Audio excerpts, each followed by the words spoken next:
We service youth that are high risk, suspected, or confirmed for trafficking or exploitation.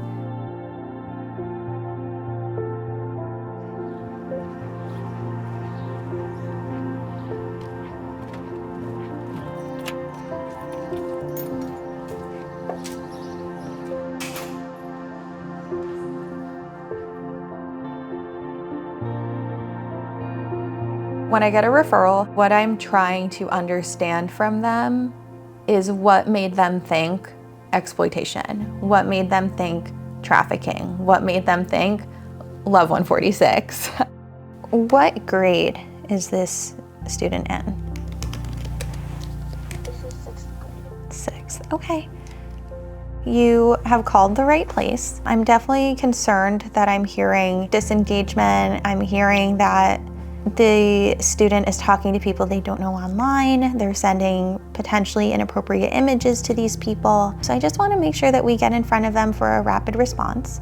Our rapid response is a 1-hour psychoeducation session with a member of our rapid response team that will help youth learn strategies to stay safe online and in person. So I'm able to use this decision map. Is there a noticeable change in appearance or behavior and attitude? So increase in anxiety and depression, change in demeanor. When I notice, a student that started doing really well in school is no longer attending school, or all of a sudden a youth that's pretty level-headed, you take their phone away and there's self-harm as a result from that, that's really concerning to me. So maybe they aren't at the point of confirmed for exploitation, but I still would consider them high risk at that point.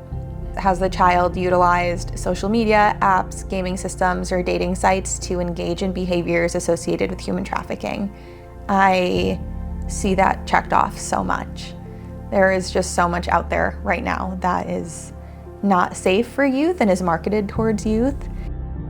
The relief is palpable when I get to speak to a guardian who is scared, who got my number from the trafficking hotline, and they didn't know what was going to happen when they called us.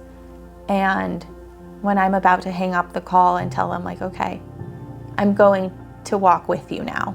Like, this is a burden I will share with you, and you have my number, and you can call, you can text, you can email, and I'll respond. And I'm going to help you so you can better help your child. This is our rapid response backpack. It's a harm reduction strategy.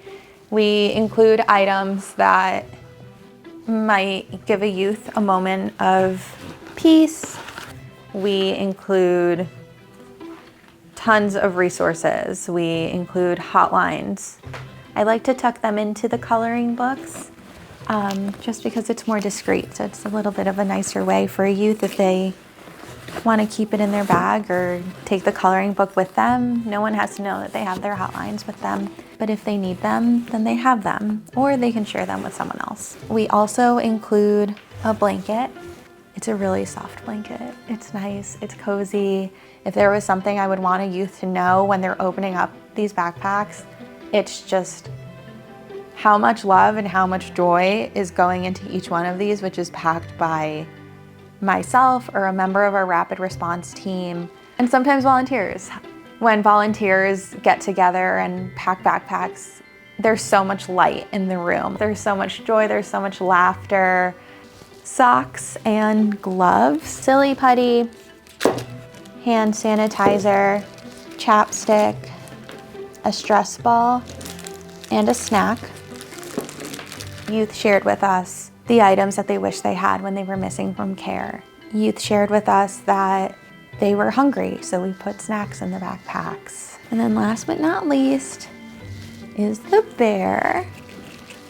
The bear is everyone's favorite part.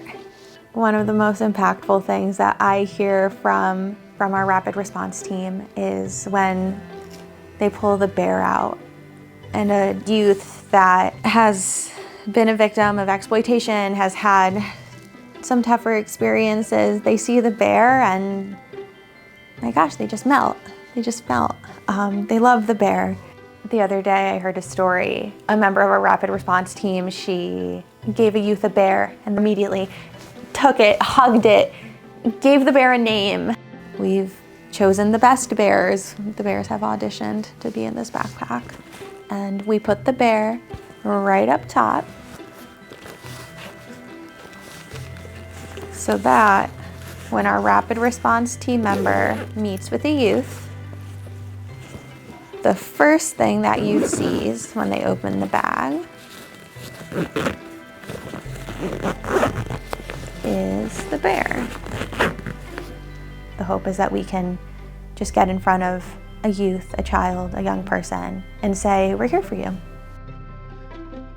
For however many hours in the day, my life is exploited youth.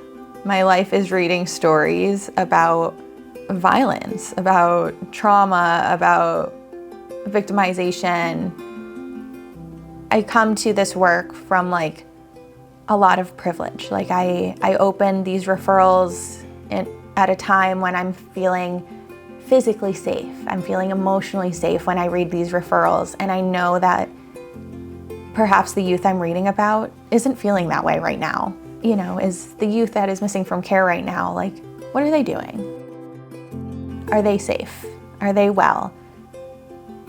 If we process this referral quicker, will this youth come home quicker? It's like that tinge of guilt of having the ability to feel so safe, to feel secure.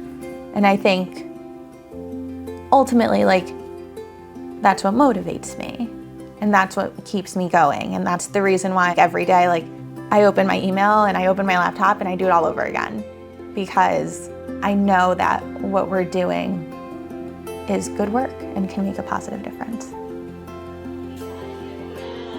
When I get to hear in a meeting that a youth graduated, not from high school, they graduated from college. They went to a four-year college. A youth that we worked with has a bachelor's degree. Or sometimes I'll get a call from a youth that we've worked with previously, and they'll say, I'm trying to reconnect with someone that was my worker when I was with the organization. It's because they want to share something positive. And that's just so exciting. Like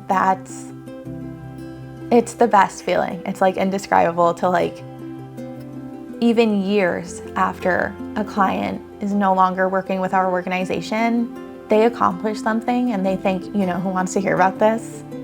My Love 146 social worker. They're being cheered on, not just by their social worker, but by everyone else in the organization. It's a win for all of us. It's for everyone. It's almost a luxury to have hope, because I know that the work I did got the ball rolling. I'm okay with just carrying the hope with me that things are going to get better.